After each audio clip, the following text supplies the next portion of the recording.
hit that subscribe and that like button there on the bottom. Do the HBO special, help a brother out.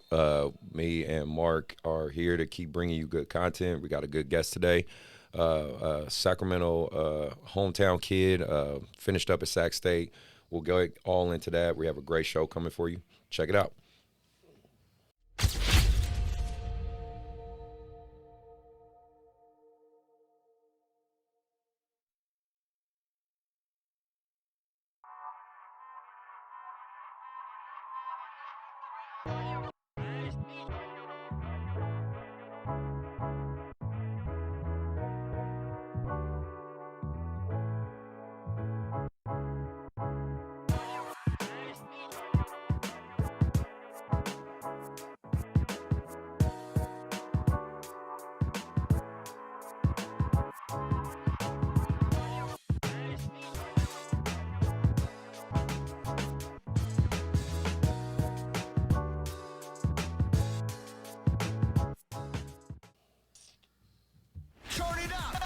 From the YBA Phoenix Fitness 24/7 basketball facility in Rockland, California, it's Bout That Life podcast with your host, Coach C. Collins and Coach MJ. Get it started. 3, 2, 1, let's go.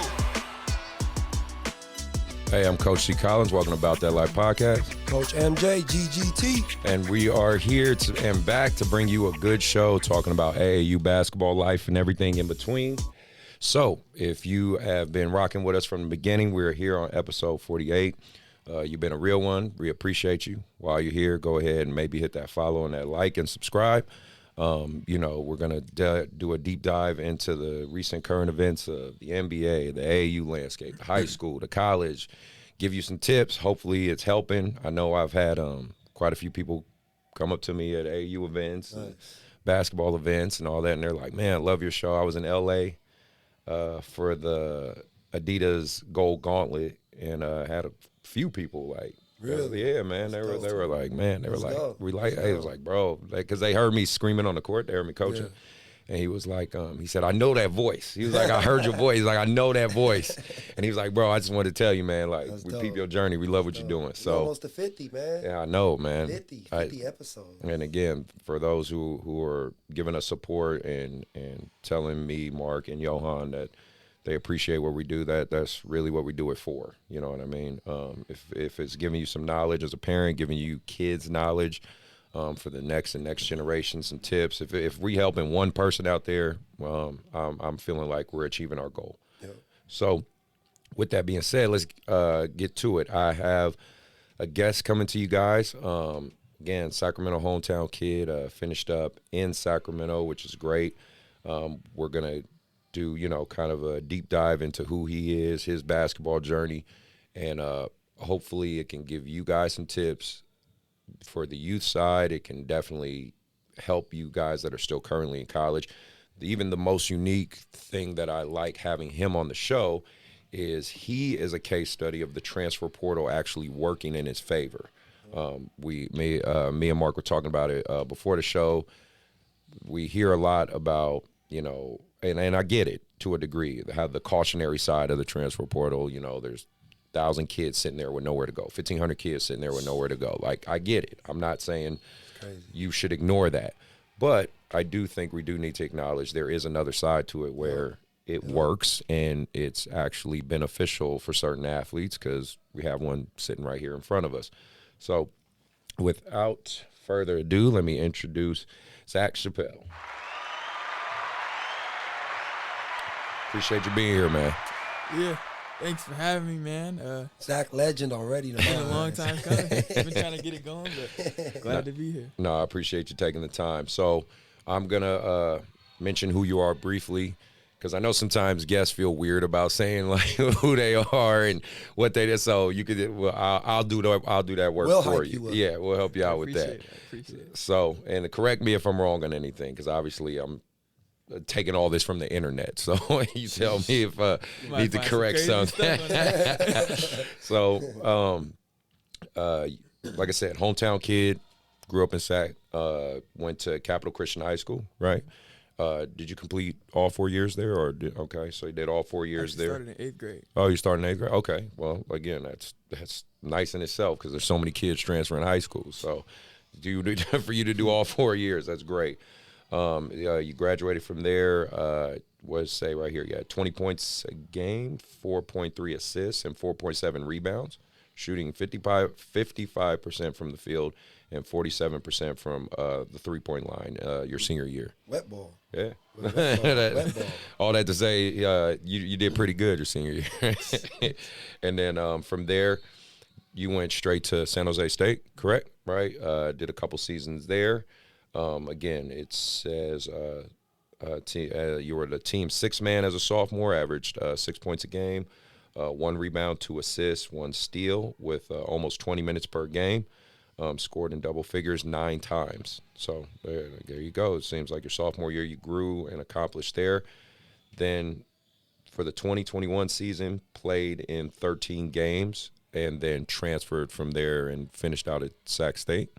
Or did you play the games, then have to wait and then transfer? How did that work? So I played 2 at San Jose and then transferred. Okay. In that COVID year, I played. Okay. I was on restricted minutes at Sac State. Okay, perfect. Okay. See, that's what I'm saying. That's what I'm glad you're here to clarify. Did some Okay. games, yeah. Yeah. And then overall your senior year stats, and again, I'm just pulling this from what it shows. 30 minutes a game, 3 rebounds, 2 to 3 assists, 1 steal, and about 14, 15 points per game. So not a bad stat line at all. That's a big season right there. Yep. And you play, or you go ahead and tell the public, what position do you play? Guard, point 2. Point 2. Okay, perfect. So now that we got your resume out the way, let's get right into it. So I'm assuming during your youth and high school career, did you play AAU basketball? Right? All of it. All of it? Okay, perfect. Starting the CYBL, man. Well, that's what I'm saying. Tell us your basketball journey kind of, roughly from, like I'd say 6th grade, middle school up, like, and what was your main AAU program or programs? You go ahead and tell the public who you are.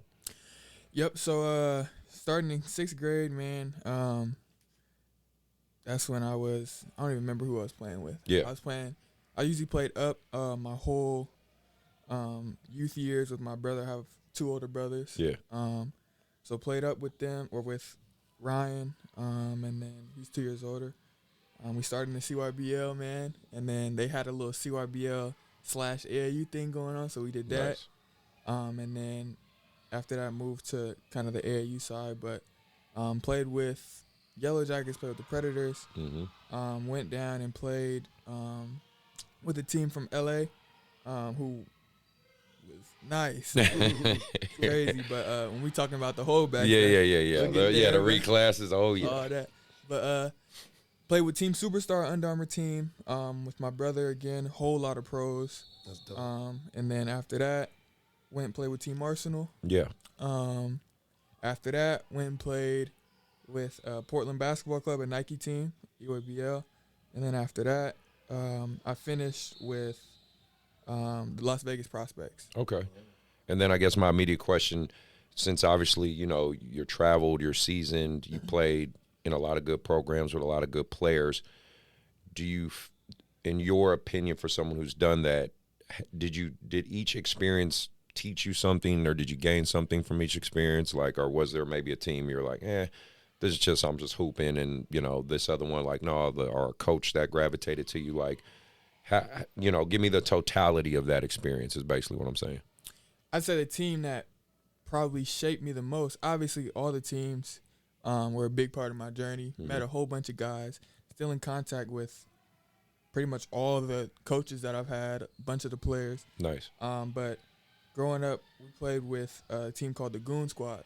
So my brother and I, and then our oldest brother was one of the coaches. My god brother, Steve, he was the head coach. And then JT, y'all know JT? Yeah, Coach of course. Kennedy. Yeah. He was a coach. It was like Dante Green's AAU team. I say that team probably shaped me the most. Just because, everybody's older. Christian Terrell was on that team. Yeah. We were loaded, but just the whole experience and the whole brotherhood and the whole, I mean, you got it all with that team. So. Okay. All right. Mark, did you have anything off the top of your head yet? How was it for you? Like you said, like, you know, during your whole the AAU process of your development, like, were you always playing the point? I mean, you're telling me you have brothers. Like, how did you train with your brothers every day? Like, what was your work ethic during that time, that young period? Like, is that kind of, you know, where everything kind of started, I don't know, making you fall in love with the game around that time? Yeah. So first, back to the AAU stuff. I personally wish that I would have stayed with a team, AAU team. Instead of like going to different ones. Switching. Okay. Yeah. That's rare because a lot of people don't say that. You know what I mean? Yeah. And we'll talk more about that we'll later. talk. But yeah. But yeah, back to what you were saying, man. Definitely growing up with them being older, me being the youngest, getting beat up all the time, playing with older guys and stuff. I think that's like my hunger to want to play, because my dad coached me and then my god brother, obviously. Yeah. But they would just bench me. And so with me being young, I'm like, I hate this. Like, why I'm going to play basketball? I played soccer too. I'm like, why am I going to play basketball? Right, I don't right. play. Yeah. Like, but then at the same time, I would play with them and I, you know, kind of hold my own. And then if I got in, and then I would go play with my age or a year older, we kind of called it my age. Yeah. And I would like be one of the guys. Yeah. So I'm like, okay, I kind of, you know, I saw that working. Growing up, it was tough, man. I didn't know if hoop was for me for real, just because, I mean, I'm like, if I'm sitting on the bench, like. Yeah. And your dad was the coach. Exactly. Right. But it, you know, it built me. So I'm thankful for that, for sure. That's dope. Did it help you dealing with that adversity? You think it helped mold you into like your approach to the game today? Yeah, and it was deeper than hoop for sure. Okay. Yeah, adversity is everywhere, man. Y'all know. Yeah. I'm 40. Trust me. I know. So, you know, you being a Sacramento kid, kind of seeing the landscape of basketball from every aspect, you know, trainers, coaches, AAU programs, you know, they come and go. There's ones that have sustained a long time, like the one you're, you know, here, YBA, obviously has been around a long time, things like that. But overall, now that you're kind of removed out of this, right? You're a college graduate, you're removed from AAU, you're obviously, you know, transitioning and working towards the next part of your basketball journey. What do you see happening in this basketball world right now? Is it good, bad, indifferent, whatever, but just what's your take on it? So when I was growing up, we didn't go to trainers. Like I'm scrambling to get a ride to the gym, my brother and I, and then we would go to the gym and just, if it was in the morning or whatever, we would go and just be there all day. Yeah. So we would run with whoever we would play. We'd kind of shoot. We'd play one-on-one. We had like a little group of friends that would kind of kick it. And then later in the day, the grown men would come. We would play with them. But that was kind of like our training. We didn't really, like my dad, he played basketball and football in college at Davis. And then my older brother, he played D2 ball in Hawaii. Okay, nice. But we didn't, like, they didn't know the whole get down with the trainers, like, so we just going off of what they know, right? What they know is what we know. So we just going in there getting shots and stuff, and really playing one-on-one. But now, we can see kids is really getting skilled with all these trainers, and that's a good thing and a bad thing, right? Right. I think a lot of part of the game is kind of getting lost, a lot of the grit, right? Especially with the way y'all grew up is, you know what I'm saying? You can definitely see a difference. My basketball culture was real different than y'all. Exactly. Because I'm older than you. So we losing a lot of that, but we are seeing the skill is through the roof. Yeah. Well, like I said, you saw one of my sixth graders, you know, just walked in. He's huge. And but the kid, funny enough, even with that kid, Jordan, he's a football kid. He's a quarterback in football. Wow. So he's only been playing basketball now 8 months. That's 8 or 9 crazy. months. And now that sixth grade team. But but to be fair, that kid is always here. Like always. Like it. You know, like God rest his soul. Remember Anthony, he's like that. But you know, his mom, his dad are super supportive. He's here every fucking day working. That's scary then. Yeah, man. And his dad's 6'8". Dang. Yeah, Oh, yeah. he played Division II football. Wow. So his potential's crazy. But like you said, because he has access to someone like me training, coaching him, and this facility and all the other coaches, his growth is way faster. You know what I mean?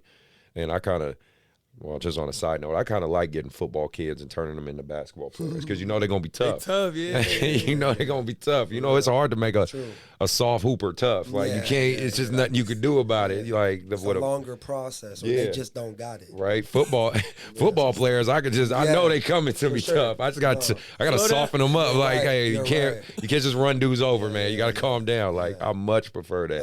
That's true. So then, reflecting on your basketball career thus far, right? Seeing the ups and downs and things like that. What has overall been your motivation to just to keep going, to things like that? Like what gets you out of bed to say, you know what, I'm gonna go in the gym and put in the work every day? My faith is a big part of my life. Okay. That's really everything. And really, like, I don't have like a traditional like Christian faith. Okay. It's so many layers to the Bible that we have to, that I've been as of late kind of unfolding. But so my faith for sure, and also obviously my family. Mm-hmm. Family's a big part. Like for example, there's I'm going to play in the Drew League on Sunday. Hey. And Nice. It's always huge. It's always been like a dream of mine, right? And don't end up on YouTube getting dunked on or something. It might happen. Nah, but it's always been a dream of mine. And I was at dinner with my family yesterday, and I'm like, yeah, I might not go, might not. And my fiance, she's like, but you've always dreamed of it. Like, why would you not want to? She was like, I think you need to step back and be like, what would like young Zach, think of? And then kind of my parents and my brothers like, yeah, y'all, you can't pass this up. I 1,000% like agree that. with them. Exactly. Opportunity. Exactly. All right. Well then, let's talk about the transfer portal, because that's obviously huge. You're a great case study of this, because the reality is the transfer portal is still in its infancy. It's still a very young it's true. process, right? So you being kind of one of the first, the beta testers, if you want to call it that, like the first generation, and it worked for you. So, walk us through it. Obviously you say however detailed you want to be, because obviously I know you might not necessarily want to throw anybody under the bus or something, but all I'm saying is walk us through it. You're at San Jose, you're reflecting, you're thinking to yourself, COVID happens, you're like, it might be time for me to make this move. You make the move. Do you go to the coach first? Do you type something up? Like, just tell us how it works. Yeah, so my first 2 years in San Jose, it was, I loved it. Like, I loved the school, I loved the people. But what made it tough, though, is that it was our head coaches at the time. It was his first head coaching job. So we didn't really have, I think it was his third year in. My second year was his third year. So we didn't really have, like, a culture that we had set. Like, when I first came in, it was 8, 9 new guys. Okay. Right? So we're all trying to figure it out. And obviously we won 11 games in 2 years. And so that doesn't make it any better, right? Right. Yeah. And losing is tough. Yes. Right? Everybody's wrong. Everybody think they're right.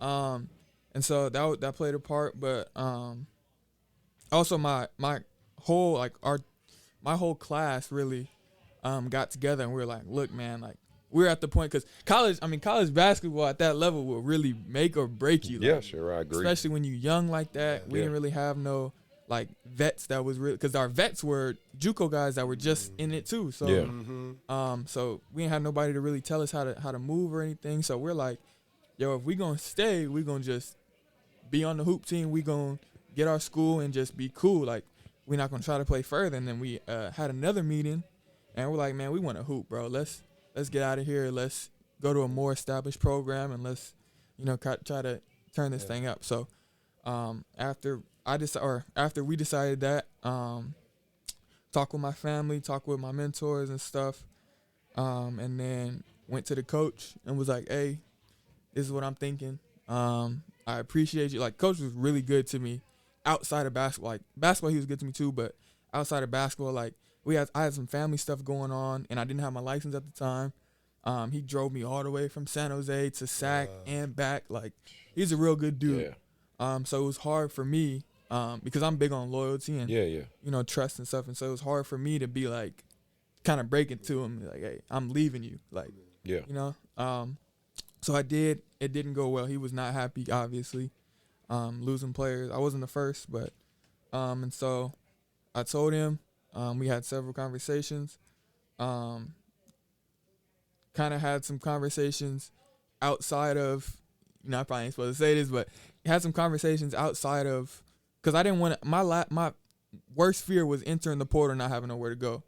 So I'm scrambling, talking to, you know, some different people I trust. They didn't talk to Sac, so Sac has nothing to do with this. But just making sure that I have programs that are like, no, we want him. Like, well, you know, so kind of went through the back end, was like, okay, cool, I have these couple schools lined up, so if I don't get anything I want, I'll be straight. You have somewhere to go. Right. And then talked to compliance. They put me in the portal. After they put me in the portal, then it was on. Okay. It was crazy. So step me or help me just not necessarily for me, so the audience knows. When you do put your name in the portal, is it like you go talk to an administrator and they do it for you, or is that kind of how it works? You just go to a counselor and say, hey, I'm trying to do this. I just don't know personally.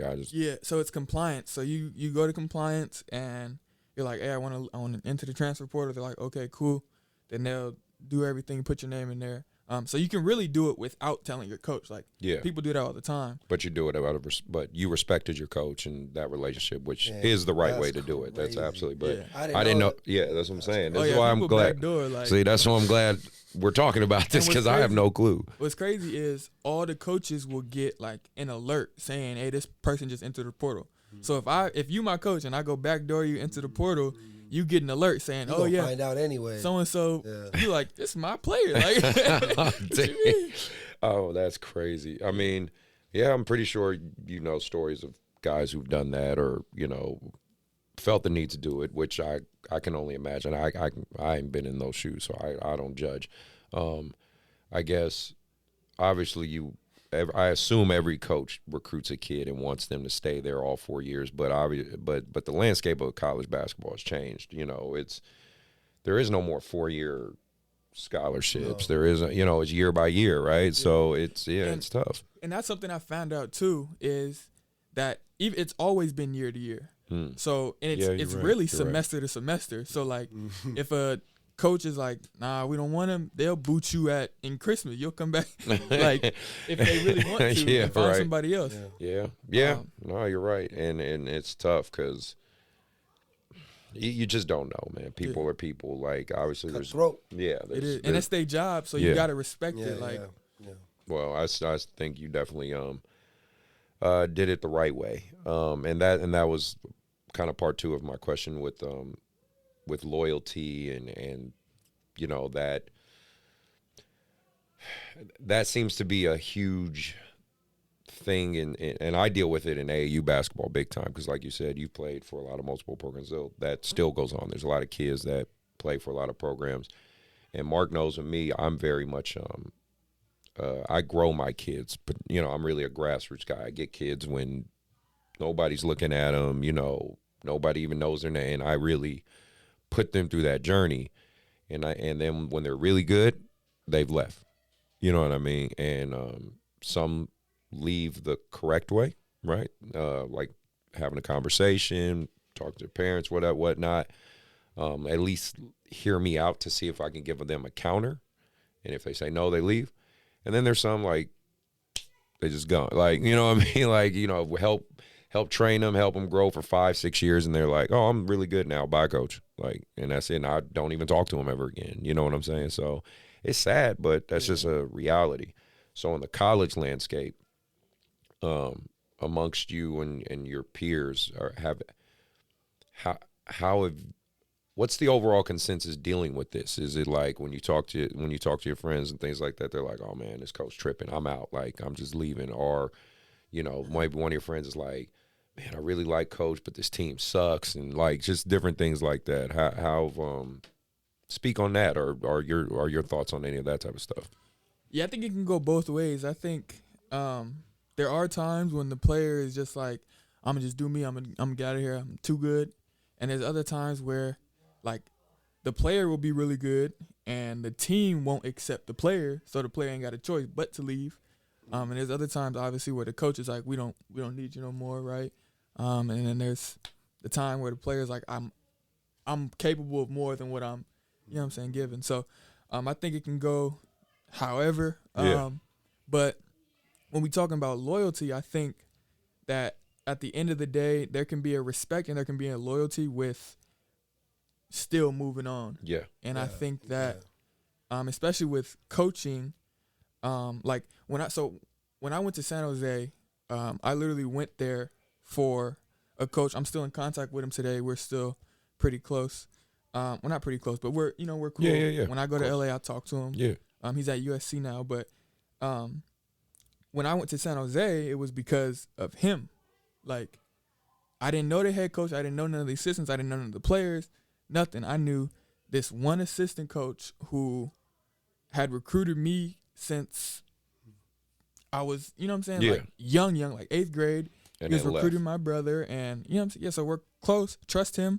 I'm like, wherever you go, I'm with you. Right. Right? So he's at San Jose. And so my first summer there, he ends up getting a job elsewhere in our conference, and he's gone. Damn. So I'm like, dang, right? And there's some other crazy life stuff that's happening, so I'm just like feeling alone. I don't really know these guys on my team yet. And so you was young too. I'm young, and that was my guy. Like, he's helping me with everything. So now you feel like, damn, this dude just up and left me. Like, you know, I get it. I know what you mean.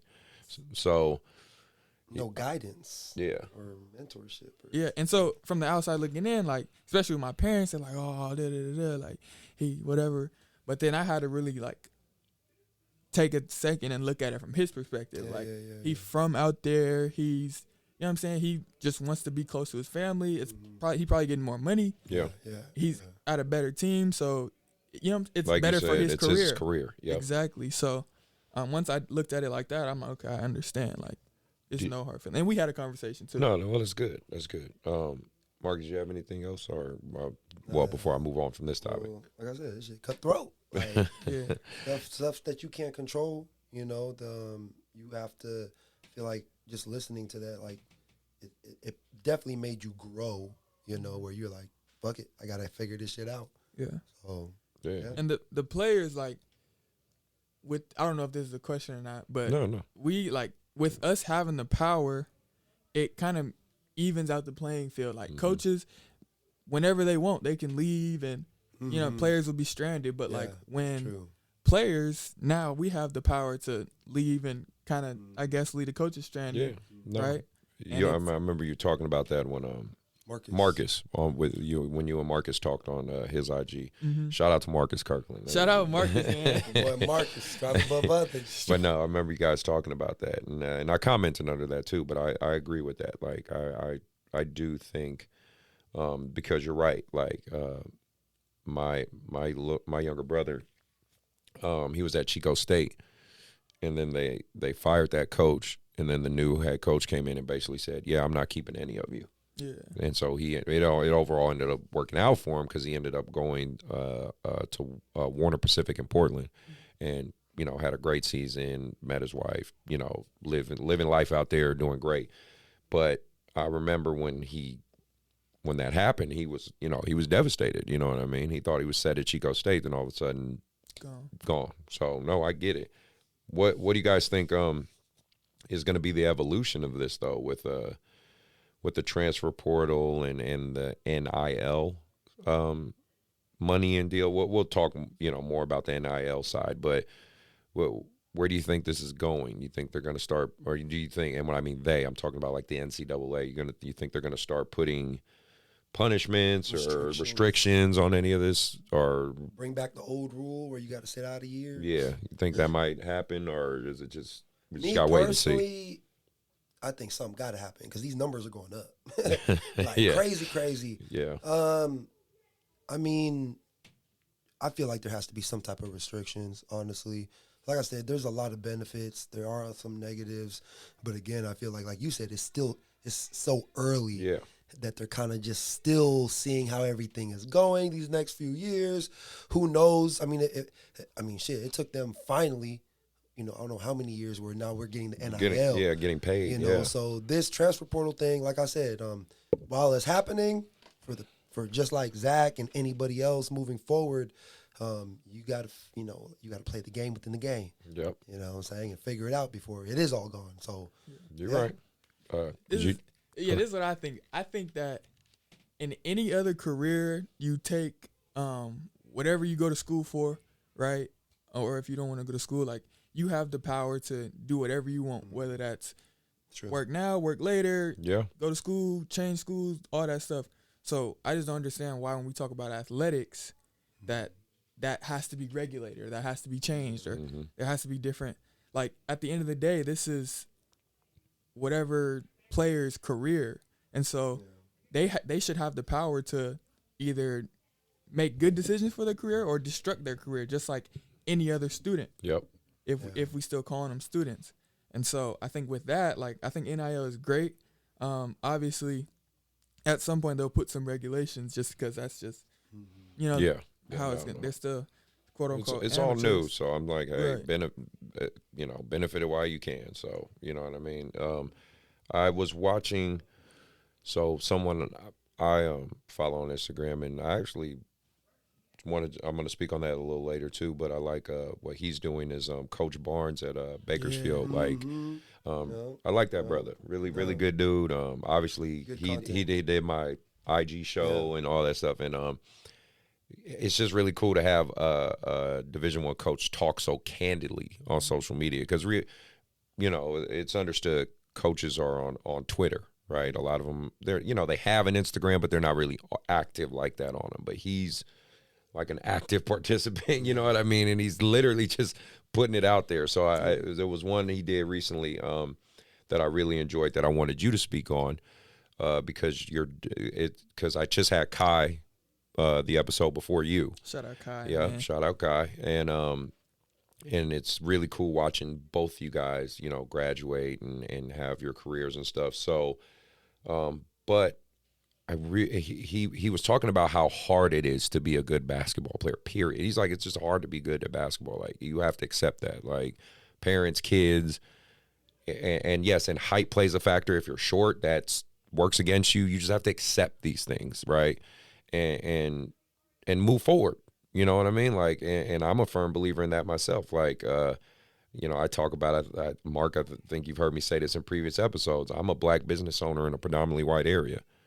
That's reality. Like, I can't sit here and act like that's not real. I'm sure I can complain and say, well, this person could be racist, or this person, like, yeah, I can complain, but what does that do to help me? Yeah, you know what I mean? That's just me complaining, right? At the end of the day, I gotta, say fuck it and keep moving forward. Yeah, exactly. So, he was speaking on how hard it is. I just want you to speak on your career, your collegiate career, your high school career, because I think that's the cool part when you graduate college. You get to kind of really sit back and reflect and go, damn, I did that. You know what I mean? And it's like, I really want kids, parents, even other coaches, organizations, whomever listens to the show or watching it on the YouTube, tell them how hard it is. You know what I mean? Just tell them your journey and how much work you had to put in. Yeah, it's extremely tough. I mean, especially if you want to play at the highest levels. And people don't really understand. Like, people see the glitz and glamour. And, you know what I'm saying? But people don't understand, like, the hours. Like, when you talk, it's beyond a 9 to 5. Like, this is when you wake up at 6 a.m., like, it's what you're thinking about all day. This is everything you're doing is to prepare your body to perform the best. You in the gym, you're in the weight room, like, taking care of your body. Like, so it's literally a 24/7, like, thing. Me and Kai said, not to cut you off, sorry, but I'm just saying, me and Kai literally said his episode, like, to be athletes like us, and like I said, I'm an old man now, but I'm just saying, like, to play at the collegiate level, professionally, whatnot.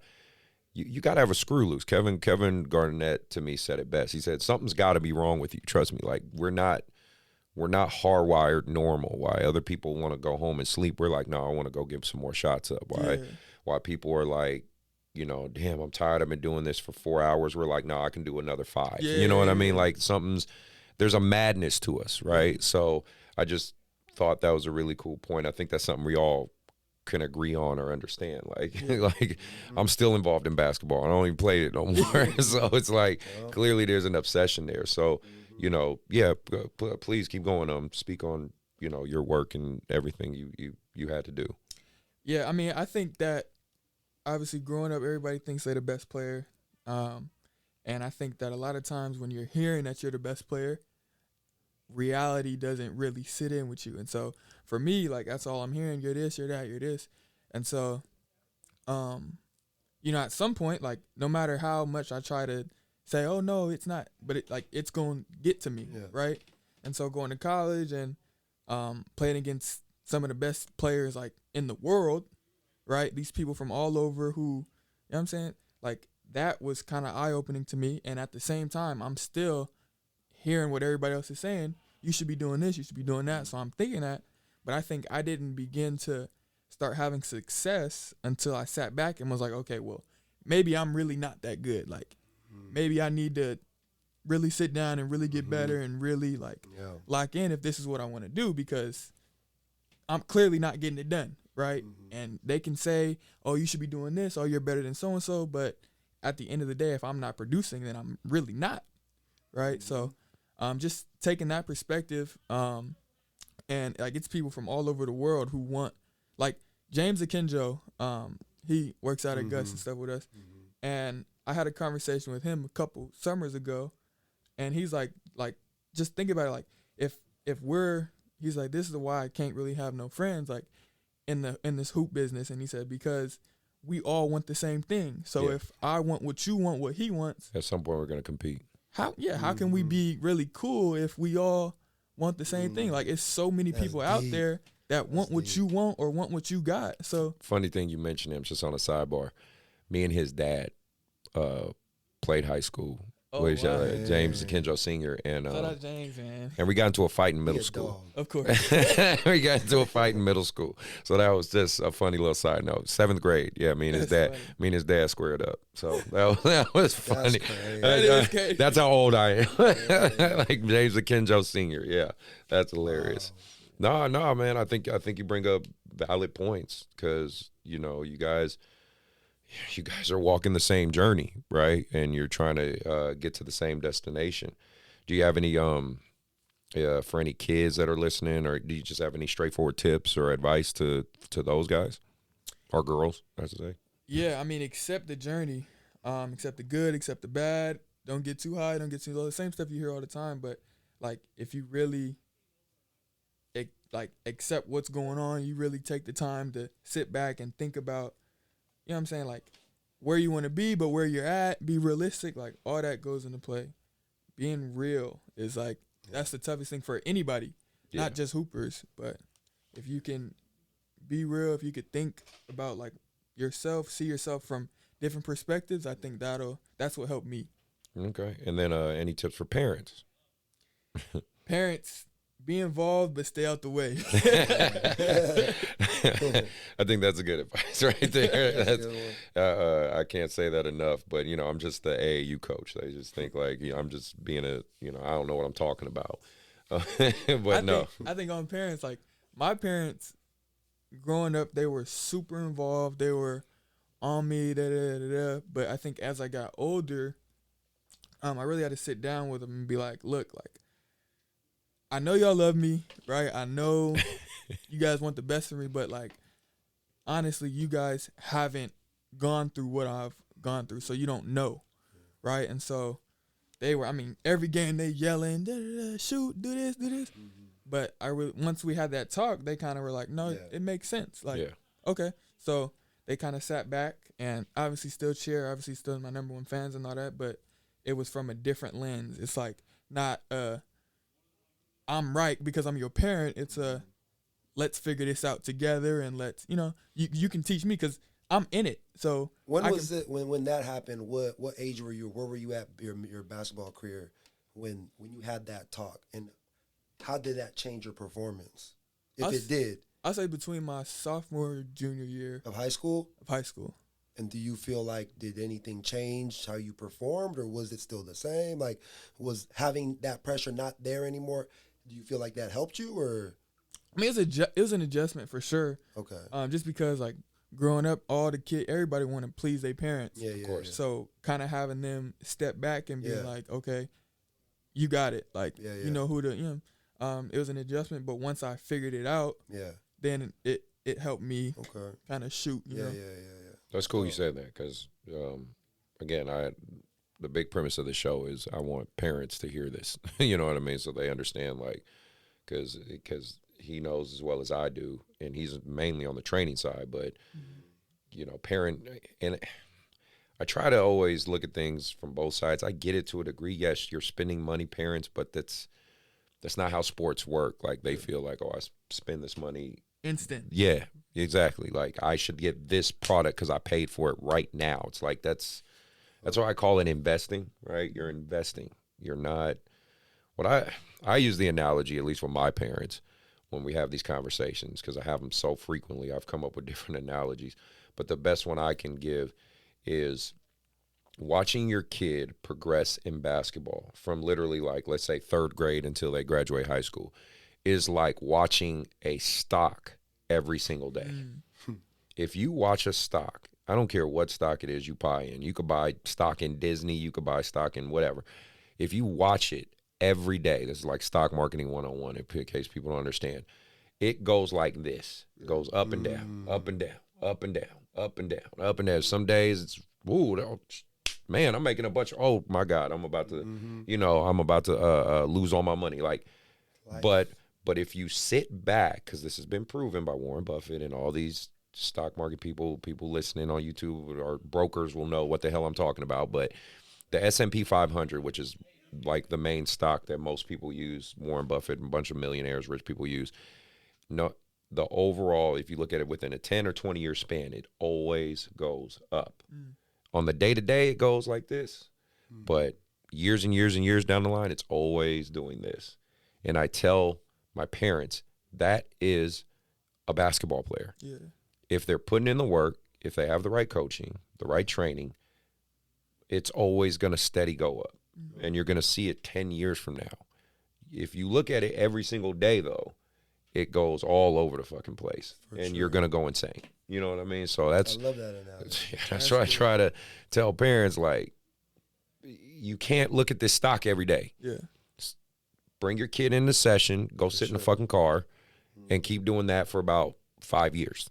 And then we'll see then we'll see, if you have an issue or if there needs to be an adjustment, right? And even with that, like, I feel like a lot of parents obviously try to live through their kids, and that's a whole nother conversation. But I think at the same time, like, when we're talking about being realistic, if we're looking at numbers, like, majority of the kids aren't going to play college. Oh, absolutely not. Yeah, I know. So if we're realistic, then let's just, as a parent, obviously, it's true, be for your kids' dreams and all that, but, like, be realistic in knowing that, well, by the numbers, little so-and-so might not do it. It's a very small chance. What life lessons and what can this journey really teach us? And there's nothing wrong with being just a great varsity player. You know what I mean? Like, you could have a great high school career and that's it, and that's okay. I tell parents that is okay too. Yeah. Because the things they'll learn through the journey of hoop and the high school is life lessons. It's so much, man. You know what I mean? Basketball is life. Steve Kerr is he's better with words than me, but Steve Kerr always comes up with those analogies of, you know what I mean, like basketball's life and all that. He got that from Phil Jackson, Popovich, you know what I'm saying? So he has the knowledge. It's true, man. It's all life. Okay, well, let's get straight into hot takes now. From the YBA. Not that one. There we go. That button. So let's talk about NIL. This is just a personal reflection of something I was thinking about the other day, and you guys give me your input on this. Looking at someone like Angel Reese. She's about she's a millionaire now, basically. She's, you know, yeah. Shout out Angel Reese, shout out man. to her big time. Yeah, you're right. Definitely shout out to her. Killing the game. That's tight. Watch her, man. She out there doing her thing, man. And it's like, what I was thinking though of, now that you potentially have collegiate athletes that can be anywhere from thousandaires to millionaires, right? I think that can be very dangerous in terms of their actual physical safety, because I think that's that's something that I don't know if campuses are making measures for, and I don't even know if the athletes are mature enough to think about this. For instance, this is where I give you an example. So I went to college in Illinois, right? It's safe to say y'all know Chicago's a dangerous place, correct? Right. So Chicago, you know, it's pretty rough. Even a place like USC. USC is a great campus, beautiful campus. You know, go Trojans. My mom graduated from there. But if you go 3 or 4 blocks off that campus, yeah, you know what I'm saying? So let's say you are one of those brothers off campus, and you know Angel Reese is 3 blocks away from you. You know that, right? Because she's all over the place. You know what I'm saying? Like Angel Reese or any entrepreneur player out there making millions, because they always, you know, they broadcast this information. Yeah. Buying new cars, looking at the social media. Remember how people were getting robbed from social media and stuff? Yeah.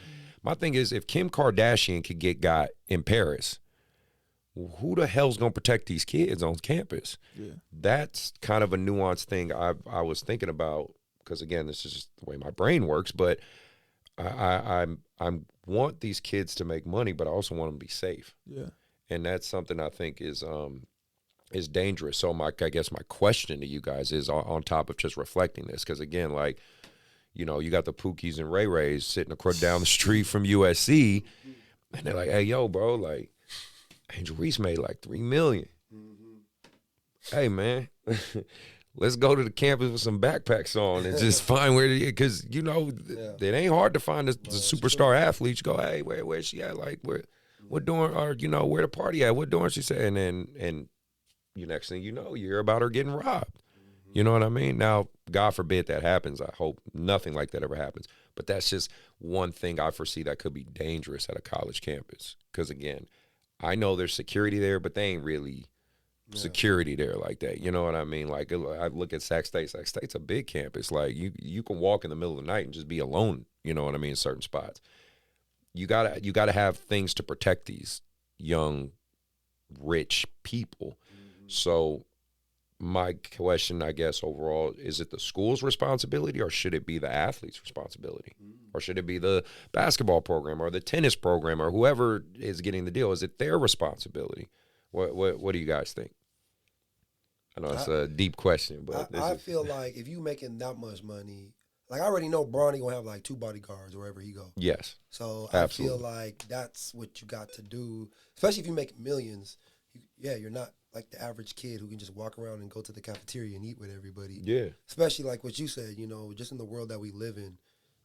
There's some desperate people out there. They don't care. You know what I mean? They don't care. So I would say that's probably what they would do. And I'm assuming Angel Reese, when she go back to LSU, she better have some bodyguards with her. You know what I'm saying? I'm assuming. You know what I'm saying? So that's my take on it. Like, buy a bodyguard or 2. Yeah. You got the money for it. Right. You know? True.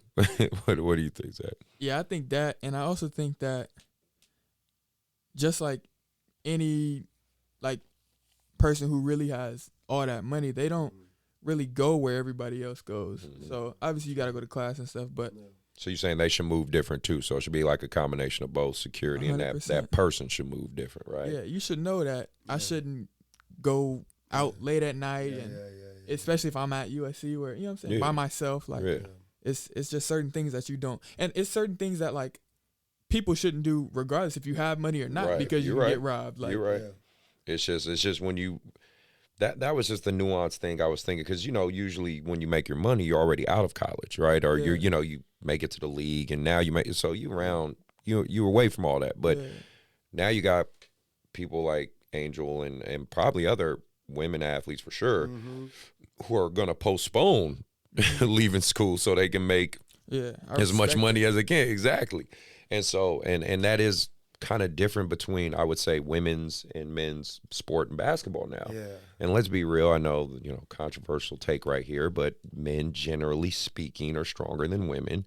And yes, there's dudes out there that will go and try to hurt these people. Like, you know what I mean? So I don't know. That's just something I was thinking about and wanted to put out there on the show. Yeah. My second thing is there is this one hits hard for me because there's a cultural thing. I think it's a combination of culture. I think it's a combination of culture, music, being black men, just all of it. And with the social media, the younger athletes, it's guns and violence in athletes. Like, there's just been so much that's happened within these past few months of watching it, and obviously, one of your players was obviously closely related or closely reflecting on one. I'm gonna bring that one up along with it too. But you have have you guys heard? Or did you guys hear about the Mikey Williams situation? Mm-hmm. Did you hear anything about that, Zach? Maybe he's. Mikey Williams is, AAU superstar and high school superstar. He's facing gun charges. Oh yeah. Allegedly, he pulled a gun out and I don't know if he shot it, or allegedly he did, and he's facing I think 4 to 8 years in prison. Deleted his social media accounts. His scholarship was pulled. It's just one bad decision, right? And let's just keep it a buck. We know, I don't know this kid personally, but I know young brothers like him. I know, when you're at that level, you sometimes feel invincible, and that, like we're talking about, we'll get into Ja Morant because that's a more extreme case. There's this weird need as brothers and athletes to prove their alphaness or prove they're I'm from the streets, I'm you know what I mean, and I don't get it. I don't know where it comes from. I know with the kid from New Mexico, Mike Peak, he was acquitted, thank goodness. I don't know if you even heard about that. His player went to New Mexico, but Jaden Alexander, was at New Mexico State. This kid Mike, it was self-defense, but he basically got set up, and he was about to get jumped, and he shot and killed somebody. He had to delete somebody basically for self-defense. So, but it's just so strange. Our athletes are getting involved in all this dumb shit, just being honest with you, and I just wonder where it comes from. You know what I mean? You guys have any thoughts, reflections on that? Social media, YouTube. Yeah, I think music has a big play in that. But I also think that, at the end of the day, kids, young men are young men. And so some of them gonna make stupid decisions, right? And they just happen to be basketball players. They just happen to be in the spotlight. Mm-hmm. But I think, obviously, when they do have that spotlight, everything's magnified. But people make dumb decisions like this. As sad as it is, the reality is people make dumb decisions like this every day. I guess just I don't know. And again, I know I'm from a different generation, right? I graduated high school 2001, right? So, and I grew up in Oakland. There was guns and shit around my neighborhood. I'm not going to act like there wasn't, but athletes didn't grab them. You know what I mean? You had homies around you. You know what I'm saying? And the people in the hood was like, nah, stay away. Yeah. So when I'm hearing about Mikey Williams allegedly has a firearm, how the fuck did he get the firearm? You know what I mean? That's the question in my head more than anything. I know guns are everywhere, but usually it's like someone's gonna be like, nah, bro, what you doing? No, you don't do this. You know what I mean? Or even what compelled him to the point where he felt like I had to do this. Because again, I think it happened at a party or something like that. And dumb decisions, I agree with you on. But it's just this need to it's this need or compulsion to commit violence is what I question. It's not like they out here doing dumb pranks or something. No, they, or doing some dumbass TikTok trend. It's the violence is what I don't understand. And I guess, I don't know. It bothers me. I feel like, like what Zach was saying, I think for sure, number one, I would say you put in the social media and the music, you know what I'm saying? And then for me, the inner circle, the family and the friends, even the blood, you know what I'm saying? To where I feel like, I was just watching this thing on Scoot Henderson and his parents and his circle. It was just really just family, blood family, where they have a gym, they own this gym, and they develop kids around the area. Like he grew up in that, and of course his dream was to get to the NBA, but it's his approach. Like he has structure, he has family, his circle, everybody's, I guess in a way it's like they're all about him doing it the right way. Yeah. And then you got some other players who are at that basketball level, like Scoot Henderson in a way, but their inner circle, their friends and family are just all about, well, I guess you can, in a way, like they don't have the right approach. Yeah. You know what I'm saying? Like they're basing it off, they're just riding off the talent, but not understanding that somebody so young, so fragile mentally, needs the right guidance, even if, they have this talent, you know what I'm saying? I feel like it can go, like, Bronny has been raised since day one how to approach this the right way. Yeah. Compared to like John Morant, whose dad, or his family, and again, I'm not judging, but like LeBron has been through this, you know what I'm saying? So to have maybe an NBA father, Stephen Curry, you know what I'm saying? Yeah, like absolutely. Look at their background, look at their inner circle, look at their family. I feel like that will probably tell you a lot of answers of why some of these kids, the Mikeys, the Jaws, you know what I'm saying? Yeah, they're talented, but who's around them, And I feel like that's the biggest thing. You know what I'm saying? Because like he said, like the world is the world. You know what I'm saying? Like there's a lot of fucked up shit. So you got to have a good circle around you to get through this crazy world. So that's my take on that. Do you think there's just in our culture, and obviously I'm speaking more Black culture, is there this weird conception of, if you grew up good home, good environment, you got to prove yourself? I know it's out there. I guess my lens is so different. I just don't, I don't see that as much. But like prove yourself as like trying to prove you're a tough guy or prove, you from the streets. Like for instance, I give you like a hip hop example. Chris Brown, right? He talks about like, he's affiliated with the Bloods, and they let him kind of slide with that because of how famous he is. Or Lil Wayne. You know what I mean? Lil Wayne has a bachelor's degree and I think was working on a master's, but he was talking about he's a Pyru and all this stuff. Like, it's and in that hip hop image, it's understood that they're kind of basically acting to a degree. But I'm thinking, I feel basketball players in that are starting to kind of absorb that stupidity to a degree. You know what I mean? Where they're trying to reflect like, oh, we about that life too, you know what I mean? Which is crazy though, is because if you really look at the NBA guys who were actually about that life, DeMar DeRozan is notoriously known for being affiliated with the Crips. Zach Randolph, who was a GD, Derrick Rose, in Chicago. They're some of the most like chillest guys, like low key. You know what I mean? Super low key, because they're like, bro, we want to get out of the trenches. Like we ain't doing nothing to fuck that up. But then again, you circle back to a Mikey Williams, Ja Morant, who grew up very famous.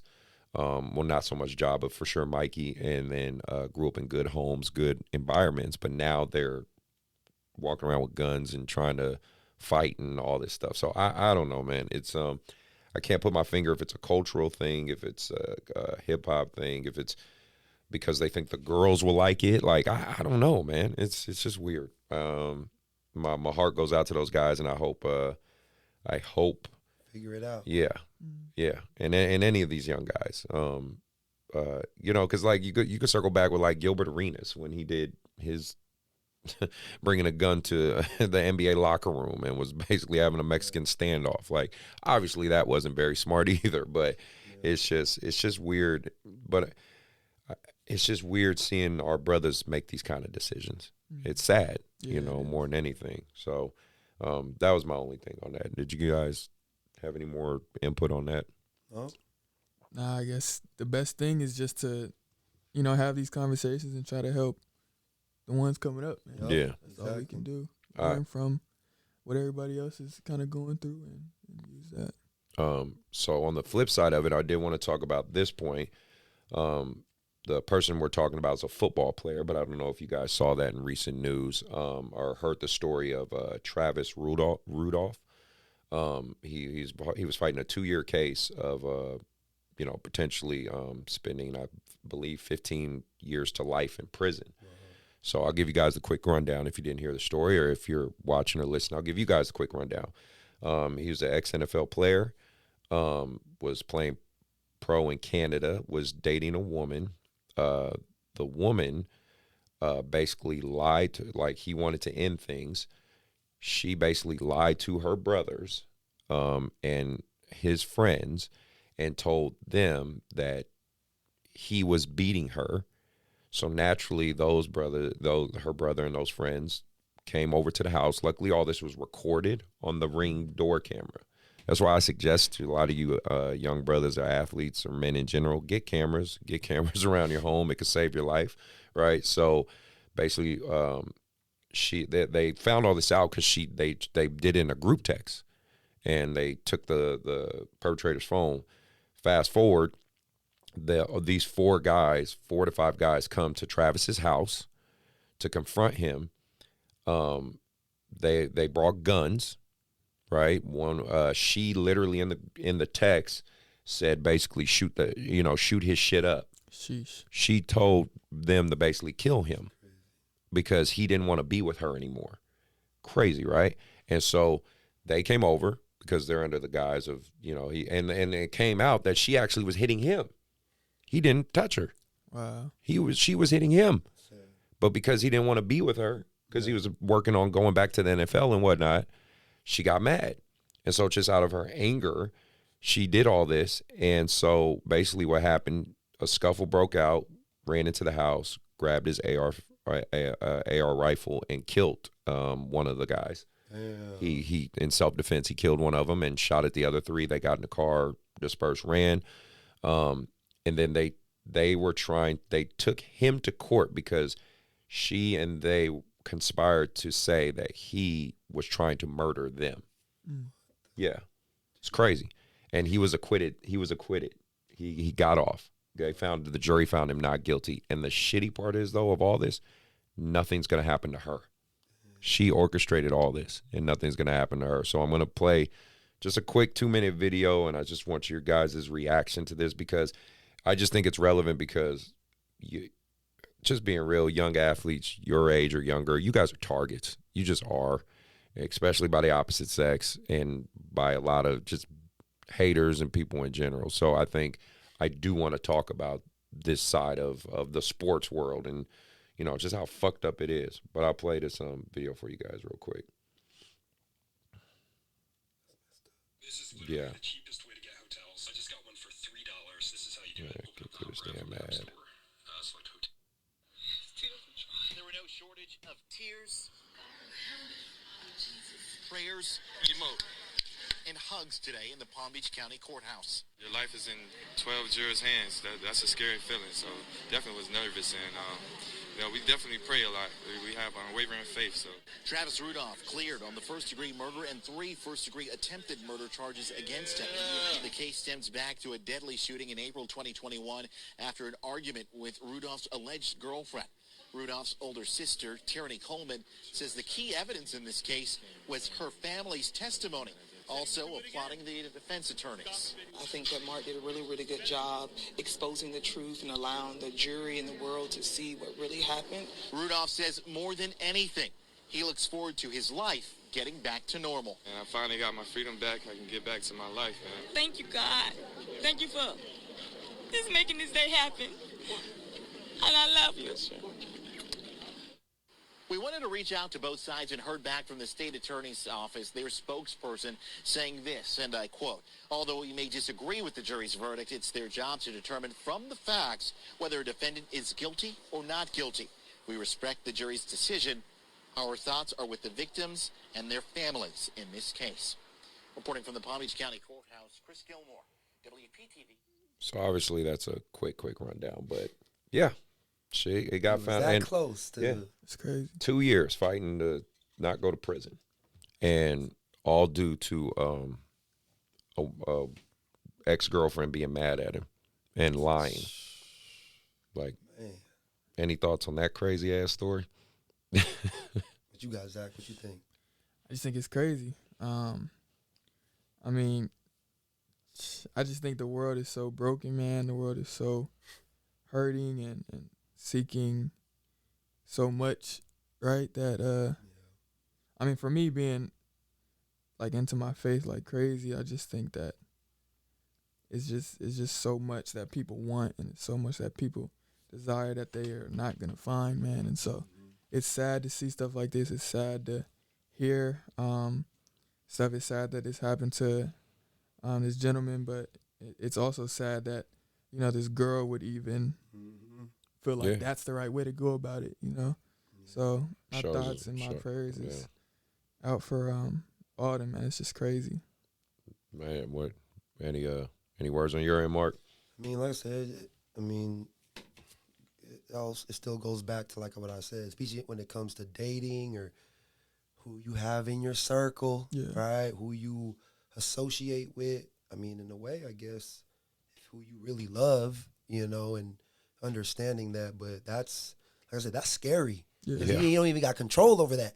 You know, like he was put in that position because she decided, because out of emotion, to put him through that. So luckily, everything worked out. You know, but yeah, again, I mean, that's scary. I agree. I agree with both you guys. I think that woman should be put in jail. That's just my overall take. Like, and you know, for people who want to check out more details on the case, please, I suggest you go check it out. When it caught my interest, I was like, wow. So I saw all the details. Like, nothing's happening to her. Like, it literally got found out in court that she basically put out a hit on this man, and she could just walk home free. Like, nah, it's just doesn't sit right with me. I don't care what the gender is. Shit, they could have been a gay couple. I don't care. Like, you can't orchestrate ending someone's life and then just go home. Ending it more than like ending his career and ending his literal life. like Karma. Like, so, you know, we'll see what happens with that. Maybe he'll countersue, maybe something like that. But again, these are the type of topics athletes have to deal with. And I think if we don't have any type of platform where we're talking about it, it's a disservice to help the next person or the next athlete, right? That's why, again, that's why, like, I try to make it clear even on this show, and I know me and Mark say it all the time, that this ain't judging, but it does need to be talked about. When things like this are public, you can learn from it. So hopefully someone else doesn't do it. You know what I mean?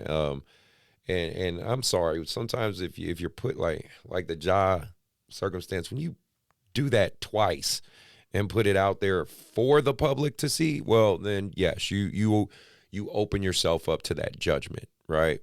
I know when I say the things I say on this show on the internet, there's going to be people that might disagree, and they're going to say their shit in the comment. I think they deserve that right, but I can't then be upset from me putting my opinion out there and then acting like, well, no, you can't counter it. You can't say anything back to it. If I put it out there, I expect that in return. You know what I mean? So I don't know, man. Just young guys, be smarter.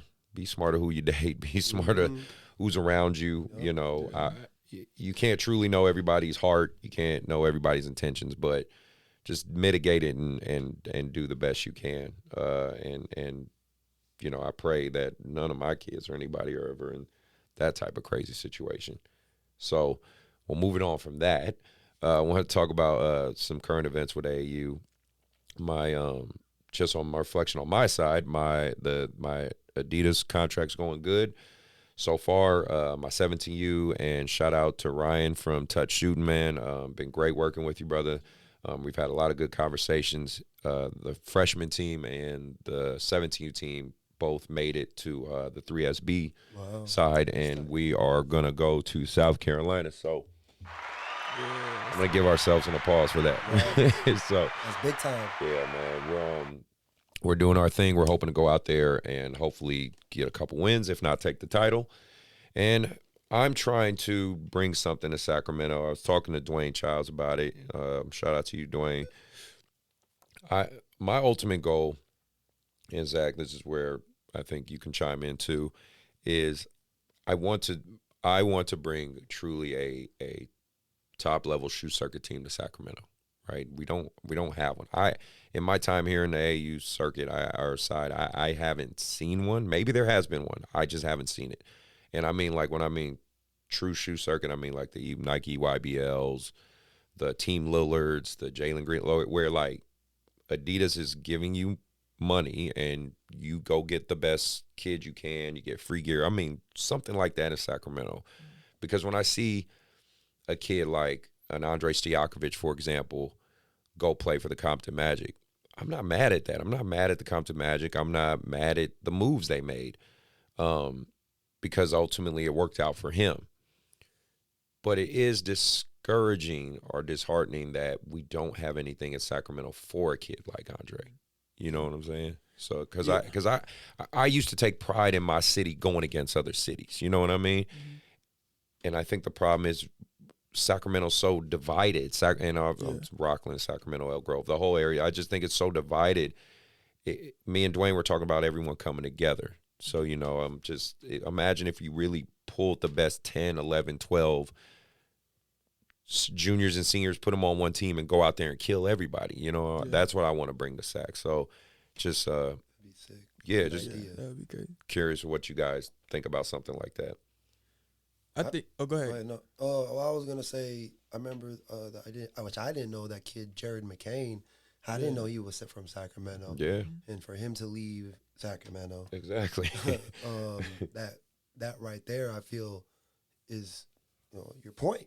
You know what I'm saying? He went to go to LA to get more exposure. Yeah. And he's homegrown from here. So I just wanted to bring that up. But what were you gonna say, Zach? I think. First PHPS. They kind of had that going for a while. They had all the best guys and stuff. But the thing with, like, Sacramento is everybody thinks that they better than Sacramento. And so I think, like with PHPS, I ran with PHPS for a little bit. They had Jordan Brown. Brown ran with them for his whole career. Mm-hmm. And he was McDonald's All-American. He was top 100, all that. That's another kid we brought up when Andre was here, like a Jordan Brown, you know, to be able to sustain those kids. I mean, like Coleman Hawkins, he was at Antelope High School. You know, I'm watching you younger guys be so talented and so great, and it kind of sucks on I'm just speaking from the AAU coaches side to watch you guys not represent where we're at. You know what I mean? That's all. And I think I would have loved to do something like that. Like, even with PHPS, we tried to. For my last AAU tournament, the idea was, because we had an 8th grade team that we played with, and it was like me, Jordan, Stude Elias King, Trayshawn Smooth, like we were loaded. Mm-hmm. And after we finished our last 8th grade tournament, the idea was our very last tournament ever of AAU, we're gonna all come play together, and just kind of finish it that way. That's sick. And some of us played, some of us didn't, but I think an encouragement as trainers and AAU directors, I think the encouragement would be, like, those Compton Magic teams that these guys are going to play for, they've been established. They've been, kind of doing it. So I think if you just continue to grow your brand and get the local kids that you can, right, and the more that you produce whatever. That's what I'm trying to do. Then down the line, the kids growing up will be like, oh, yeah, I want to go play for You know what I'm saying? Because that's usually how it goes. They're like, oh, no, I want to play. So-and-so played with Compton Magic, or so-and-so played with whatever Team Lillard, so I want to go out there and play with them. But if we can build that here, which I think eventually it will, because Sacramento is growing crazy. Sure. It's just going to take some time. Yeah, and that's – I'm trying to be, I guess, to use the analogy, I'm trying to be the tip of the spear. I'm trying to create that. I'm fighting that machine, right? I was talking to Lo about it. Shout out, man. Shout out Coach Lo. Man. That's what I do. He told me, hold on, my bad. Yeah, no, go ahead. He told me to say, Shout out Coach Lowe, man. He taught me everything I know. That's my big bro. Shout out to Lowe, man. No, we were talking about that because, obviously he was he understands the AU side just as good as I do. And we were talking about that, and he's given me. We've had a lot of good one-on-one conversations where I've been able to talk to him, and very candidly, and he says, Chris, you're fighting a machine. He said that's what you're fighting. You're fighting the machine and trying to crack a glass ceiling. And he said, unfortunately, though, on the back end, because you're the tip of the spear, everyone else is going to come after you because they want to be where you're at. He said the guys that are like doing what you're doing at like a peak level, they're going to respect you. And he's talking like KP from Arsenal or Joey from Lake Show, or he's talking to those guys who are like doing the things that I'm doing, but they're in their respective areas. He's like, you're trying to do it in SAC, and there's so many programs. There's a lot of talented kids, but everybody wants to kind of be where you're where you're trying to achieve, not where I'm at, because that sounds egotistical, but just what I'm trying to achieve.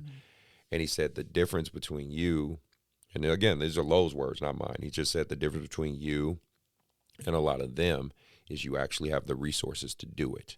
That's a big part. Yeah, he said you have a gym right next door. You have access to 11 courts. You have your own facility. You've created a platform. This podcast. You have a social media presence. He's like you have all the cornerstones in place. He said, but the key is like you have to win. Not only do you have to have all that in place, you have to actually go out there and beat teams. Yeah. So my 17U beat Jalen Green Elite, and that was a huge win for us because again, we're a gold circuit team. We're Adidas Gold. Gold teams aren't supposed to be able to beat 3SB teams, especially an NBA sponsored team, right? We beat them, and we beat them, pretty decisively. It wasn't like it was a 2-point game. We beat them by like 15, 16 points. Okay. So that was a huge win for us. And they got great players on that team. They're coached great, so no knock on them. We just were the better team that day.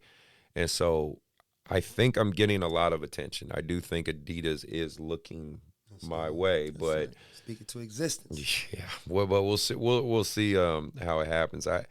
I guess that was just the last part of that. What I was saying is, how and if and is it even possible? Do you think? Again, you being a younger, still kind of in that active environment player, do you think Sacramento basketball culture will ever really work together? Yeah, I think it's rising. I think all it will really take is just one kid. Like if one kid just said no to all those big shoe programs and stayed here and was like, I'm gonna rock out here, I think like naturally people are followers, no matter how people try to say, oh, Ali. Like at the end of the day, we want to, at some capacity in our lives, we're followers. And so if that one kid, or maybe he get him and his homeboys who's also good, like if that happens, then it can change quick. And I think Sac State is a big part of that as well, because if Sac State at like the brand kind of, ups what they got going on, which they are, shout out DP, shout out Lowe, Zep, all those guys, Coach Hayes, Tyson, with them turning things around over there, like with a kid like me who is from here, trying to kind of make things shake over there, I think that will really help bring people back here. Because the Bay Area, the reason why we go to the Bay Area is because like we think everything is out, we think comp is there, everything. Yeah. But like people don't really think, like Lo was saying, you have facility, you have all these resources here. So like, why would I drive an hour and a half, 2 hours if I can come here, get the work in, and do the same stuff? So. And on my side of it, the biggest thing the hurdle that I run into is cost, and that's going to be part of the last part of what we talk about is cost, because people don't want to pay, right? And it's just reality. They don't want to pay any money for this, and two, because they believe those platforms can give them access to something that I can or we can't, right?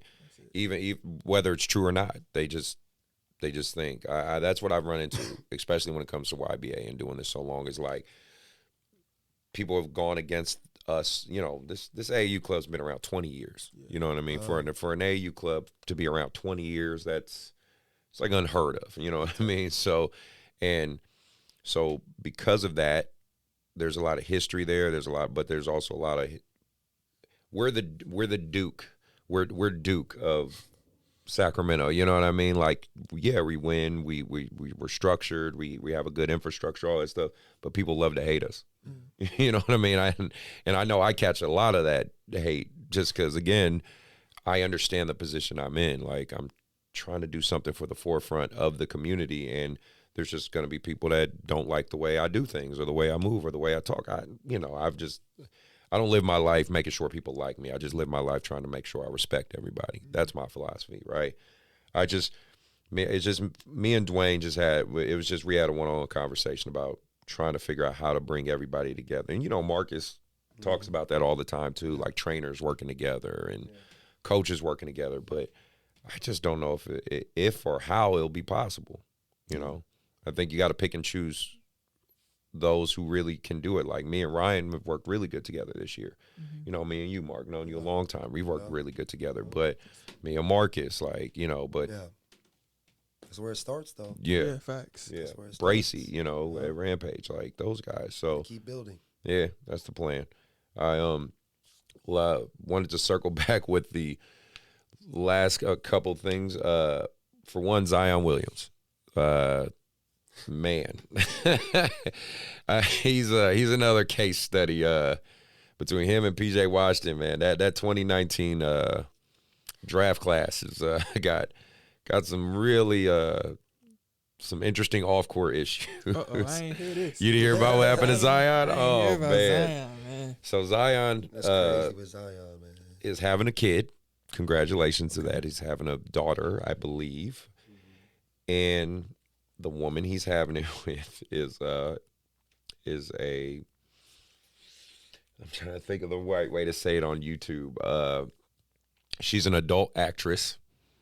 I may be a former one now, but she's an adult actress, but she's older as well. I want to say she's 30 something, and I think Zion's 22. My age, 22, 23, yeah, and it's similar like that with LaMelo. The woman he's dating is like, I believe 33, 34. And I think, what's LaMelo now? 20?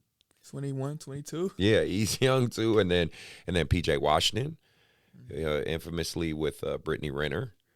And he was 22 or 21 or 23 at the time. And she was 29, I believe. So there seems to be an alleged predatory way that some of these, you know, adult actresses, OnlyFans workers, these 304s are out here scouting out these young prospects. And the 2019 class is damn sure getting caught in all of it.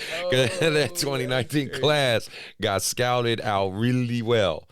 And so not only did Zion have his baby coming, there was another adult actress who blasted him out on Twitter. That's cold. That he said everything. Yeah, like what they be doing. It was yeah. Nasty. See, that's why I'm glad I don't be on Twitter. That's why I can't do Twitter. I can't do TikTok, bro. She put Zion on blast. Talking about, I don't even want to say the shit that she said. Bro, I'm gonna say a little bit. It was put him on blast. Yeah, she was. She said, like, I let you spit in my mouth. I let you.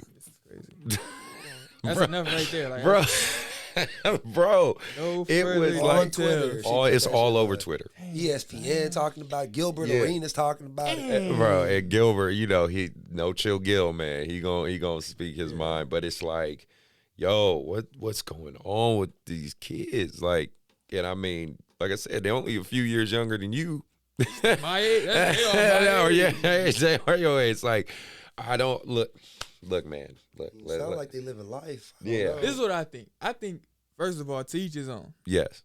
Like, if that's not how I get down, and how, but I mean, I think that even going back, like men have always, like old white rich men have always kind of got the, you know, the model younger women. And I think that's been happening. I just think now with social media, I don't think that this is a new thing. No. I think now with social media, everything's broadcast. No, and I agree with you. Let's keep it a buck, man. Let's get, because I even did a fucking whole podcast talking about this. Like professional athletes, like they have that.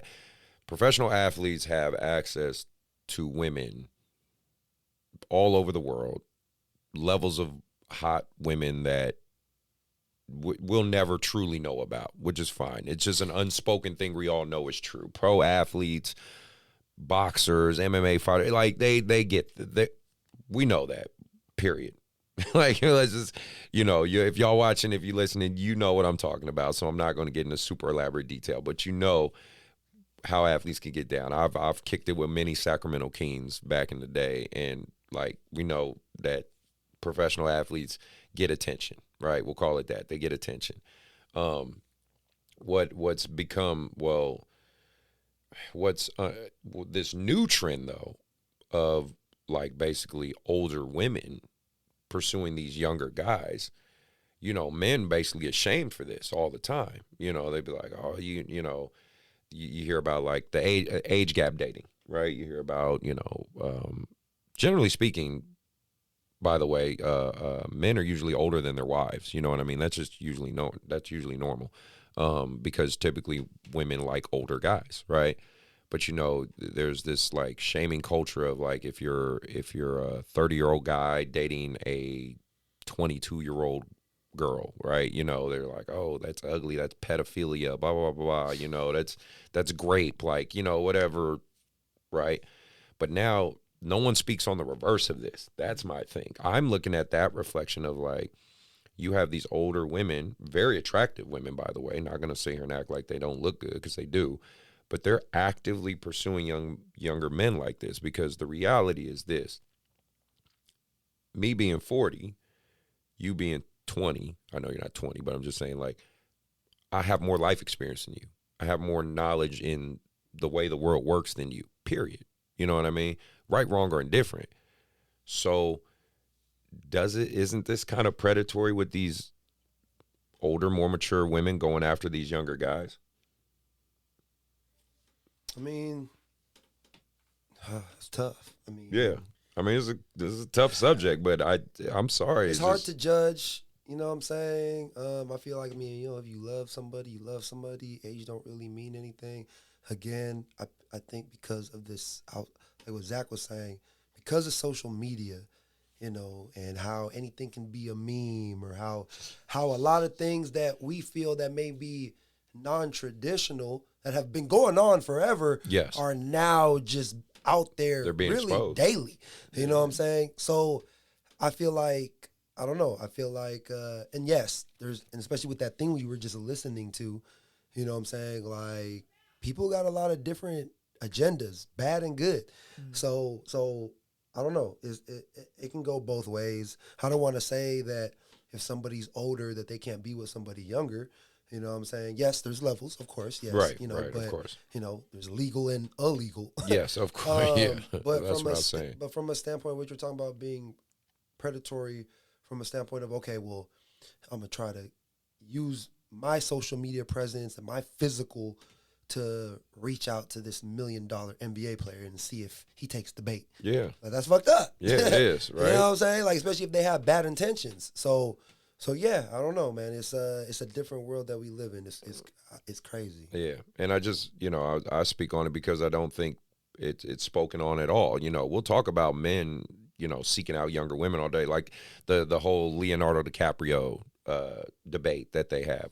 Have you ever heard of that one? So what happened to him? So nothing happened, but what they I'm surprised y'all hear about this.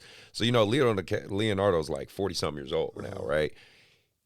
If they actually grafted his dating pattern. Oh, shit. When women turn 25, he breaks up with them. Oh, shit. What? He's done that for about the last 15 years. That's funny. When a woman turns 25, he ends the relationship. Oh. But then, of course, the debate was like, because they're trying to say, well, Leonardo, DiCaprio's, that's based in, pedophilia and all this stuff. Like, he just likes younger. It's like, no, he likes younger girls than him, obviously, but they're still adults. Yeah, that's what I was. You know what I mean? They're still, like, he's not meeting them. He typically, generally meets them when they're like 21, 22, 21, and they date them because he's never been married. Sounds like a fetish or something. Yeah, but he got something going on. But I'm just saying, but to be fair, typically older men do like younger women, but we're not speaking on the fact that older women are actively pursuing younger, naive men. Because I'm going to be real, Zion Williams seems kind of like a naive kid in life. Like, yeah, he's a great superstar athlete, but have you seen him in interviews and stuff? Like, he just seems naive. He just seems like, he's a kid. Yeah, you know what I mean? He don't. He's a kid. Yeah, you know what I mean? He doesn't seem like someone who's really picking up on, okay, this chick trying to get over on I me. always say this. Everybody, I'm a big Kobe fan, so I'll see videos of Kobe at 19. Yeah. Acting the way he acts, and of course everybody don't have that mentality or that mindset where at that young of an age their focus is just basketball. And with the world that we live in with social media, like I said, even like I saw like Tyler Hero's baby mama, is an Instagram model, Instagram model. And he got her right when he got drafted, and who knows, it looks like they in love, but like I said, man, you can get access to anybody now. I mean, like Paul George, remember he ended up marrying his baby mama, but at first, it was a stripper that got pregnant by him, and he was like telling her to get, that's crazy. Yeah, he was telling her to get rid of it and all this stuff. And now he's with her, and I'm guessing they're happily married. So I don't know, man. It's a different world we live in, bro. As Future would say, she's for the streets. I should get that. I should get that as a soundbite. I should get that as a soundbite. I gotta put that one on there. Shit. Last thing I wanted to talk about was trainers, coaches, getting paid. It seems that parents seem to have an issue with that more and more nowadays. I actually had a parent DM me about, well, first, let me back up. So it's when Matt, and shout out to Matt, announced me becoming the JV coach at Sac High. Oh, yeah, congrats. That's dope. Thank you, man. I appreciate that. I do appreciate it. Damn, okay. A lot of people think me and Matt are going to make a pretty good team. I like Matt. I don't know him, but I like him. Yeah, no, he's a good dude. He was a great guest on the show, too. And he wants me to be the head JV coach and his assistant on varsity. Wow. And overall, we both got a lot of positive feedback. People think it's going to be great. He did tell me, some people had negative things to say. He was like, yeah, a few people were, saying some stuff. And one of his players' parent DM'd me. This kid came to try out for my team, like kind of last second, when we were about to do a live period event, and I told him, I had a player that was injured, so I said, yeah, I think he's solid. He can come, do the event. And so I then told the parent the cost. I said, for him to play this weekend, it would cost $150. And he would, then the parent was like, $150. Why do I have to pay $150? I was like, because the tournament's not free. Everybody pays to do the tournament. He then was like, well, where's my money going? So I broke it down and explained it to him. I said, okay, well, $122 goes towards the tournament, and the remaining $28 goes towards coaches' gas and stipends. Simple as that. He then backed out and was like, nah, I ain't doing it. We ain't doing it. Okay, no problem. Fast forward. Then now Sac High, he DMs me saying he hopes I'm doing this for the kids and not to lace my pockets. And I then messaged him. I go, well, excuse me? Like, what do you mean? He said, you took an opportunity away from my son for $28 that you were getting anyway from other parents on the team, and you were going there anyway. And I said, well, not to get into too much detail, but I just basically said, well, this is my business model. If you don't agree with my business model, there's a lot of other AAU programs out there that you can choose. But AAU basketball isn't free. And I think he is a symptom of a lot deeper rooted issue, that there's this conception that basketball is cheap, for one, and it's not. And two, that because a player hits a certain level of talent, that therefore the trainer or coach should not be compensated for their work. My 6th grade team, like I just talked to Mark about and just kind of told you, Zach, my 6th grade team is now considered one of the top 6th grade teams in the nation. And yes, I'm going to definitely say shots fired to you other teams out there. My 6th grade team is a true 6th grade team. He said shots true fired. 6th grade team. We are not a holdback. Let me get my, where's Got the that? shots. I know. Where's my sound effect? There we go. There we go. So, yes, let's make that very clear. My 6th grade team is not a holdback team. They are actually true 12-year-olds. I have my birth certificate, AAU cards, and report cards on deck if any of them want to find out and challenge themselves. I challenge you guys when I go to Ohio to show me yours, right?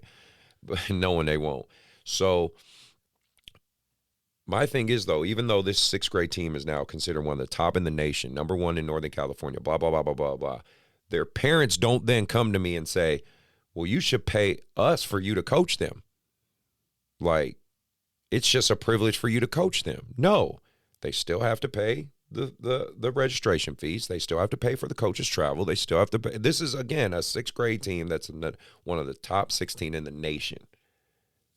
And they understand that. So I just don't get where parents and people come off with this misconception that basketball doesn't need to be paid for. Because when you walk in a tournament at Harwood, the officials are getting paid. The scorekeepers are getting paid. To keep the lights on costs money. People don't want to know what the SMUD bill is in these buildings. They don't want to know what the electric bill is in these buildings. The janitor that cleans up after everybody leaves all their fucking bottles and leaves the bathrooms destroyed needs to be paid. Shout out to the janitor. Yeah, right. Shout out to them big time. So where do they think this money comes from? You know, so I know, Mark, you mainly on the training side of it, but I'm just curious, you know, your thoughts or if you got anything to say. I know I'm on a rant on this, but it pisses me off. Like, no, for sure. People, I believe coaches and trainers, I believe they deserve to get paid. That's just my opinion. It took me a while. Like when I first started training, like I said, I was doing what I was doing with passion, you know, didn't really care.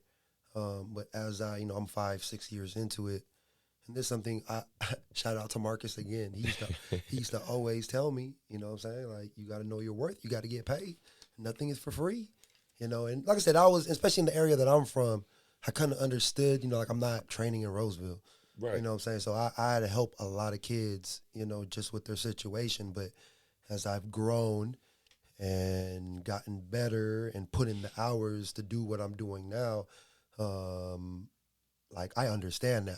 You know what I'm saying? And I know my worth, and I actually feel like I can grow into what I'm doing. So that means that the things that I do on the daily, like I should be compensated for it because I'm putting, say I have a family, I have kids. Yeah. You know, I do this full time.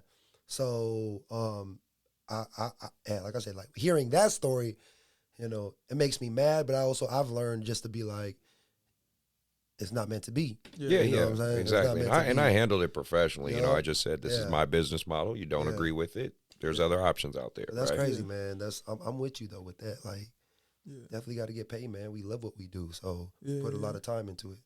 And what about you, Zach? I mean, you're someone in the heart of this and going to training still and working towards your potential professional career. What do you think of all this? Yeah, I think it is a big deal. I think personally growing up, like, I didn't know that you pay for training, like, because, you know what I'm saying? Like I said, we ain't really go to training like that. Yeah, of course. And it wasn't like we had the money to train like that. Mm-hmm. But, yeah, like, registration fees for the tournaments and all that, we would pay that, like, because it was a part of, like, that just came with it, right? And I think a lot of parents don't really think about, like, the outside of like what this coach, you know what I'm saying? Like, this is not your, you work at UPS, right? Yeah, I work at UPS. That's so my job. Clearly, you're not trying to get rich off of coaching. Like, that's what I tell people. That people have this misconception that YBA is rich, and I'm like, no, we're not. It's a nonprofit. But shout out to Marcus, like you were saying. Marcus was the first person to really teach me that. And Marcus was somebody never really charged me for training, which I appreciate, but because I didn't have it, like, but you know, when I was able to pay, like, I would pay whatever, I'll give him some money, I'll buy him food and stuff. That's my bro, but shout out to him for being the first person to actually like put money in my pocket. Like, I'm like, I was broke, obviously, college student, didn't know anything, didn't want to. I tried to get a job in the summer, it was terrible. And so Marcus was like, how about you train? Yeah. And I'm like, cool. Like, there's some other guys who were like, oh, yeah, you can train under me, whatever. I'm like, cool, I'll do that.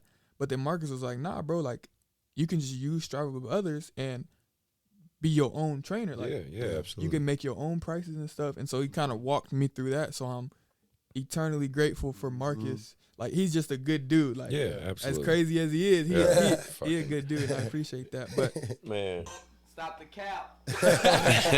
Mark is a jackass. What you talking about? Nah, that's my guy, man. I love him to death. That's little bro. No, I totally agree with you. Like, no, and that speaks on, like, yes, there are those relationships that you build, and of course, even me, I try to work with everybody's financial situation. If you can't pay me necessarily in money, maybe we could figure trading something out, or, you know, if I run across a kid, like, again, like the kid Jordan, who you guys met earlier, he has 4 brothers. So Jess and John have 4 kids. All 4 of those kids are in this AAU club. So of course we're going to throw them a discount. They have 4 kids in our AAU club. You know what I mean? They have a 5th grade, a 6th grade, and 2 sophomores. So it's like, yeah, let's help them out. You know what I mean? Because they're helping our club, because their kids are actually good kids. They work hard, good basketball players. You know what I mean? So you pick and choose those moments, but you know, when the people just basically try to lie or nickel and dime you, or, you know, they'll pay one trainer, but then they'll come to you and don't want to pay you, or try to get a discount. I don't know. And another thing to go on with that, like, I feel like basketball specifically is not, there is, like, it can't be equal. It can't be fair. Like, so if, as a coach, if y'all are coach and trainer, if y'all want to train this kid for free, like, that's y'all, it's y'all business. Y'all can do that. Parents need to understand that, like, you know what I'm saying? Like, y'all, it's y'all business. Yeah. Like you said, if you don't want to rock with it, that's cool. Yeah, it's their business model. Tons of them. Yeah.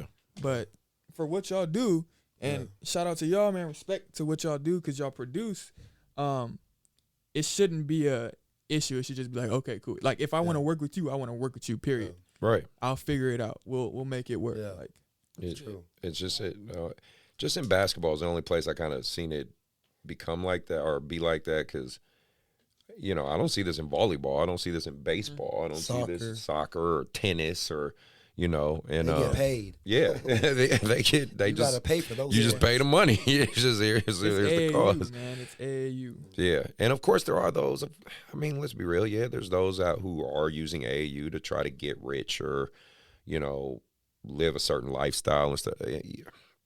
I tell parents and kids, use discernment. Like, use some common sense. I know common sense ain't common nowadays, but just use some common sense. You know what I mean? Like, if the AAU director's pulling up in a Tesla and you're like, do you have a job? No, I don't got a job. Like, you know, maybe this guy might be doing couple different things and using the AAU money. But, you know, I, in my experience, most coaches, trainers, it's a labor of love. You know, we do it because we love the game. We're obsessed with the game, and we enjoy what we do. Like I said, if I could quit UPS and actually sleep and not have to do this, I would love to do that. But, you know, it's just not something I'm with. I just have a firm standpoint that I believe people need to be compensated for their work. 100%. Period.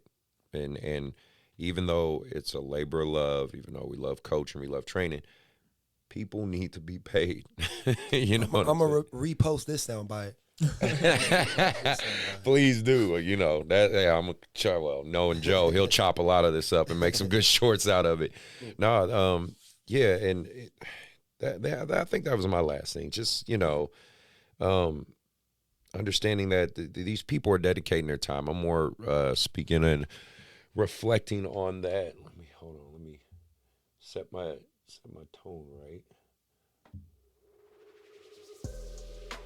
Yeah, there you go. Perfect. But no, I want people to know, trainers, coaches, anyone that's dedicating their time to these kids is doing a service that you guys really need to take into account and appreciate. Because like Mark said, he has a family. I have kids. Like, I'm flying across the country, pulling time away from those things in order to help someone else achieve their dream and goal. And I think sometimes it's a little ignored. So parents, as I've said before in this segment of the show, if it's not a good fit in terms of you don't like the costs, you don't like the way those things balance out, just move on. Just go to where it's free. I think, most rec leagues are pretty cheap. Like you said, CYBL, I think it's pretty cheap. Salvation Army, you get what you pay for, basically.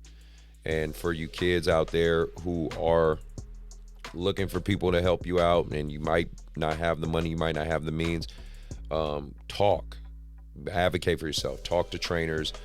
If they see the potential in you, most of the time, we try to work with you. We try to help you. Like I said, I got kids here come from some pretty tough backgrounds. I just tell their families, hey, if you can get to the gym, you can get to practice, don't worry about the cost. You know what I mean? But open your mouth. Don't assume just because you're really good, we just gonna cover and take care of you. So, closed mouth don't get fed. Exactly. So with all that being said, yes, sir. I think we had a really good show. And if you listened all the way through to the end, you're a real one. I appreciate you. If you listened to it little by little and you made it to the end, still appreciate you. Zach, do you have any shout outs you want to give out right now? Shout out my fiance. Smart man. She's tight. She's in law school right now. Shout out to her. Shout out to Sac State, all the coaches over there. Shout out to my mentor, Jarvis. All my family, my brothers, everybody, parents, Grammy. Shout out all y'all, man.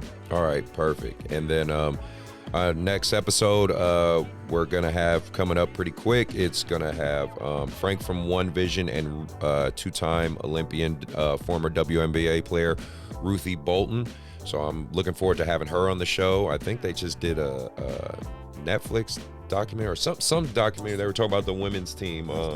So that's going to be really cool to check out and talk about. Obviously, her perspective on women's basketball and where it's at.